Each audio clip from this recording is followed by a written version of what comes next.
दोस्तों, अगर आप विजय केडिया जी को सुनते होंगे तो आपने उनकी एक लाइन ज़रूर सुनी होगी। वो कहते हैं कि don't invest in sunset industry, always invest in sunrise industry. जी हाँ दोस्तों, सनराइज़ इंडस्ट्री में वो कहते हैं हमेशा इन्वेस्ट कीजिए, सनसेट इंडस्ट्री में कभी इन्वेस्ट मत कीजिए।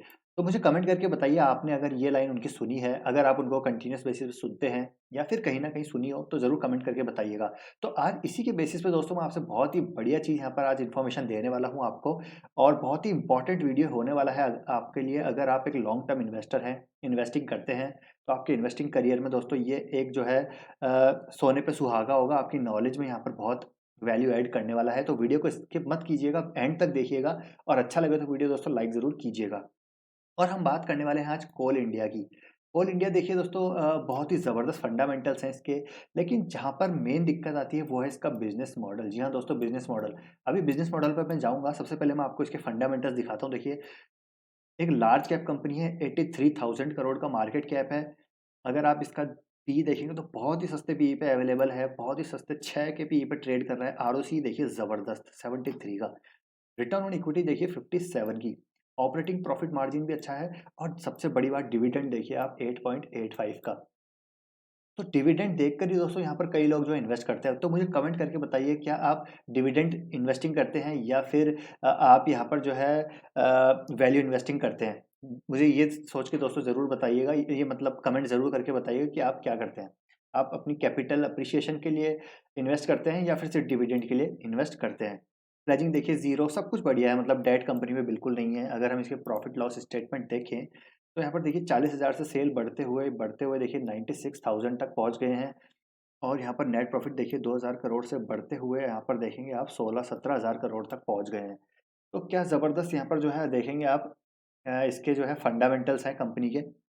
लेकिन जो मेन दिक्कत आती है दोस्तों वो है इसके बिज़नेस मॉडल में, जैसे मैंने आपको भी बताया बिज़नेस मॉडल में। तो कोल इंडस्ट्री का दोस्तों सेक्टर का, कोल सेक्टर का क्या फ्यूचर है?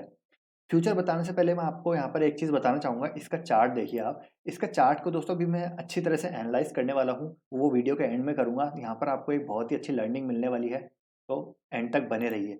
तो बात करते हैं हम अगर कोल इंडिया की, तो देखिए कोल इंडिया का दोस्तों फ्यूचर जो है बिल्कुल आप ये समझ लीजिए कि काले अंधेरे में है। जी हाँ दोस्तों, ये वर्ड मैं यूज़ कर रहा हूँ कि अंधेरे में है। अब इसलिए यूज़ कर रहा हूँ कि जो भी दोस्तों अगर आप देखेंगे तो जो दुनिया है दोस्तों, दुनिया जो है ग्लोबल वार्मिंग जो है सबसे बड़ा एक कंसर्न है, क्लाइमेट चेंज सबसे बड़ा कंसर्न है। इसकी वजह से दोस्तों इकोनॉमिक इम्प्लीकेशंस कितने हो सकते हैं, या आपको अगर आप आर्टिकल्स पढ़ते होंगे, न्यूज़ देखते होंगे, अखबार पढ़ते होंगे या फिर कहीं न कहीं अगर आप थोड़ा जो है रीड करते होंगे तो आपको इसका आइडिया होगा कि कितने खतरनाक इकोनॉमिक इम्प्लीकेशंस हैं क्लाइमेट चेंजेस को लेकर।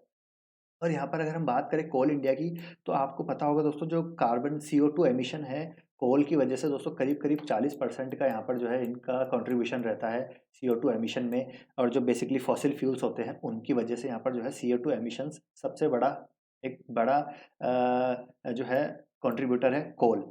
और अगर हम इंडिया की बात करें तो आपको पता है दोस्तों मोस्ट पॉल्यूटेड सिटीज़ में भी इंडिया के जो है कई सिटीज़ आती है, दिल्ली, मुंबई आप ले लीजिए, वहाँ पर सबसे बड़ा जो है एक कंसर्न है क्लाइमेट का। क्लाइमेट कंसर्न्स की वजह से आप देखेंगे तो कोल की जो है अब वर्ल्ड वाइड में बात कर रहा हूँ कि कोल की जो कोल फायर्ड प्लांट्स होते हैं उनकी जो फाइनेंसिंग होती है वो रिड्यूस होकर दोस्तों कम 80% तक रिड्यूस हो चुकी है। अगर 2017 से 2018 तक की बात करें तो 80 टू 90% जो है इनकी फाइनेंसिंग रिड्यूस हो चुकी है। और यही जो फाइनेंसिंग है दोस्तों ये कहाँ जा रही है? ये जा रही है दोस्तों रिन्यूएबल सेक्टर में। जी हाँ दोस्तों। और ये दोस्तों मैं पढ़ के बता रहा हूँ आपको, ये मैंने खुद ने पढ़ा है और मैं आर्टिकल्स पढ़े हैं मैंने कि क्या कोल का फ्यूचर है और क्या यहाँ पर रिन्यूएबल्स का फ्यूचर है। तो यह मैं आपको पढ़ के बता रहा हूँ। तो आप समझिए कि 80 टू 90% जो है फाइनेंसिंग बंद कम होती जा रही है 2017-18, और अब रिन्यूअल की बढ़ती जा रही है। अब मैं ये नहीं कह रहा दोस्तों कि यहाँ पर कोल जो है कोल का कंज़म्पशन बिल्कुल ही बंद हो जाएगा, नहीं, ऐसा नहीं है। कोल दोस्तों अभी भी चलेगा। देखिए कोल जो है 75% का जो एनर्जी कंट्रीब्यूशन है अभी भी कोल से आता है। पावर सेक्टर सबसे बड़ा जो है इसका मेजर जो है कस्टमर होते हैं जहाँ पर पावर जनरेट होती है, तो अभी भी कोल यहाँ पर काफ़ी अच्छा कंट्रीब्यूशन कर रहा है। तो कोल चलेगा, ऐसा नहीं कह रहा कि, लेकिन फ्यूचर अगर आप देखेंगे, लॉन्ग टर्म आप देखेंगे तो कोल दोस्तों यहाँ से जो है कोल का अल्टरनेटिव आ जाएगा रिन्यूएबल्स। और इसका सबसे बड़ा एग्ज़ाम्पल है कोल इंडिया को देखिए आप, कंटिन्यूअस जो है एक डाउन ट्रेंड में है, कंटिन्यूअस इसकी प्राइस जो है गिरती जा रही है। वहीं आप दूसरी तरफ देखेंगे अडानी ग्रीन। जी हाँ दोस्तों, अडानी ग्रीन को आप देखिए क्या खतरनाक जो इसने रिटर्न 10 गुना हो गया है 1 साल में। अडानी ग्रीन, उसके पीछे का रीज़न है रिन्यूएबल्स एनर्जी का जनरेशन जो है अडानी ग्रीन वहाँ पर करती है। और कोल इंडिया डाउन क्यों जा रहा है, उसके पीछे का रीज़न है क्लाइमेट कंसर्न्स जो हैं वर्ल्ड वाइड और इंडिया में भी। तो उसकी वजह से यहाँ पर आप देखेंगे कोल इंडिया डाउन जा रहा है, अडानी ग्रीन ऊपर जा रहा है। अब मैं ये नहीं कह रहा आप अडानी ग्रीन खरीद लीजिए, अडानी ग्रीन के वैल्यूएशंस बहुत ज़्यादा हैं दोस्तों। अडानी ग्रीन मैं ये नहीं आपको यहाँ पर रिकमेंड नहीं कर रहा, मैं जिस एग्जाम्पल के लिए आपको यहाँ पर समझाने की कोशिश कर रहा हूँ। तो आप देखेंगे जो फाइनेंसिंग हो रही है यहाँ पर कम हो चुकी है कोल में, और जो है रिन्यूएबल्स में बढ़ चुकी है, जिसकी वजह से आप सीधा-सीधा आपको यहाँ पर जो है सामने दिख रहा है दोस्तों, एविडेंट है अडानी ग्रीन। और ये सिर्फ इंडिया की बात नहीं है, और मैं वर्ल्ड वाइड बात कर रहा हूँ या ग्लोबली बात कर रहा हूँ। अगर आप देखिए पहले जो कोल इंजन चलते थे वो अब कितने कम रह गए हैं। अब देखिए इलेक्ट्रिकल इंजन्स आ गए हैं, और जो जो दुनिया है ग्रीनर फ्यूचर की तरफ, क्लीनर फ्यूचर की तरफ जा जा रही है, अग्रसर हो रही है। और जो कोल है वो मेजर कंट्रीब्यूटर है लोकल पॉल्यूशन का, क्लाइमेट चेंज का।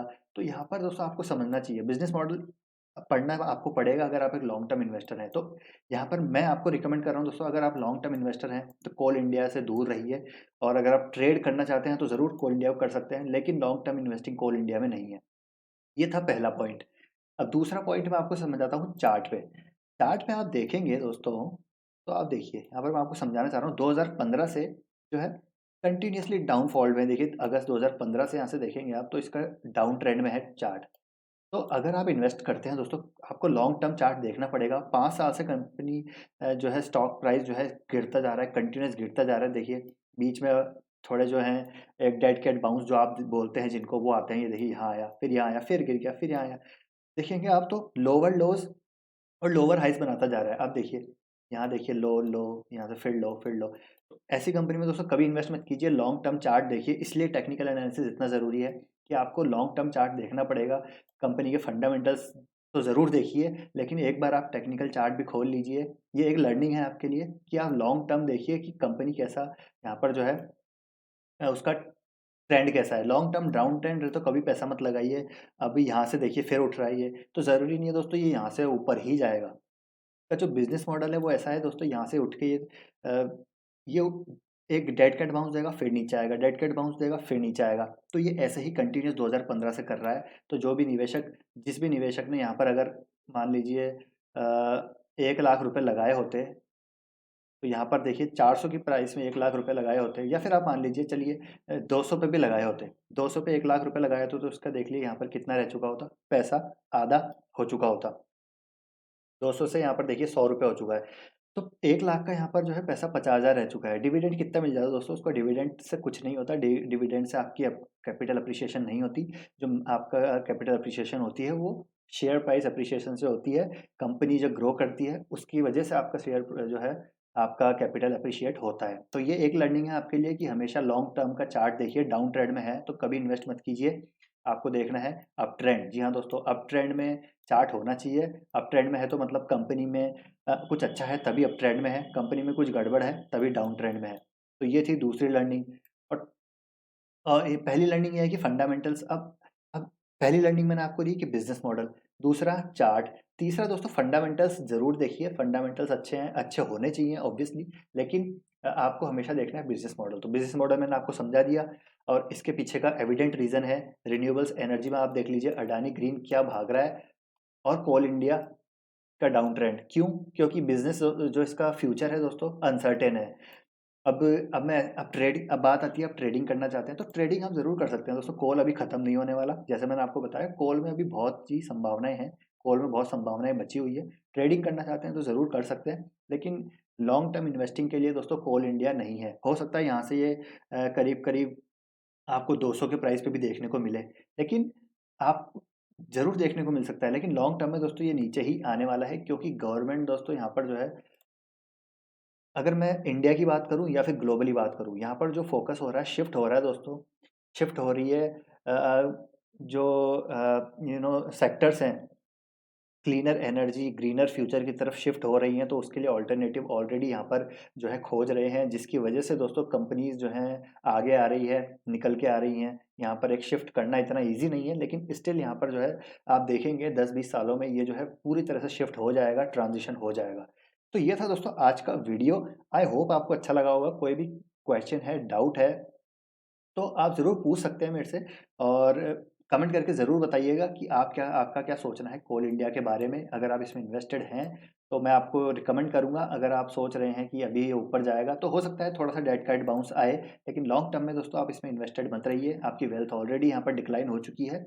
अच्छे सेक्टर में पैसा लगाइए, अच्छे बिज़नेस में पैसा लगाइए, अच्छे फ्यूचर विज़िबल जो बिज़नेस है उसमें पैसा लगाइए। अप ट्रेंड के शेयर्स में पैसा लगाइए, डाउन ट्रेंड में मत लगाइए। तो ये कुछ लर्निंग्स थी आपके लिए। आई होप दोस्तों आपको अच्छा लगा होगा। अच्छा लगा है तो लाइक कीजिए वीडियो को, और चैनल के साथ बने रहिए। आपके लिए मैं ऐसे ही नॉलेजेबल कंटेंट लाता रहूँगा। तो मिलते हैं दोस्तों नेक्स्ट वीडियो में। Till then take care, bye bye.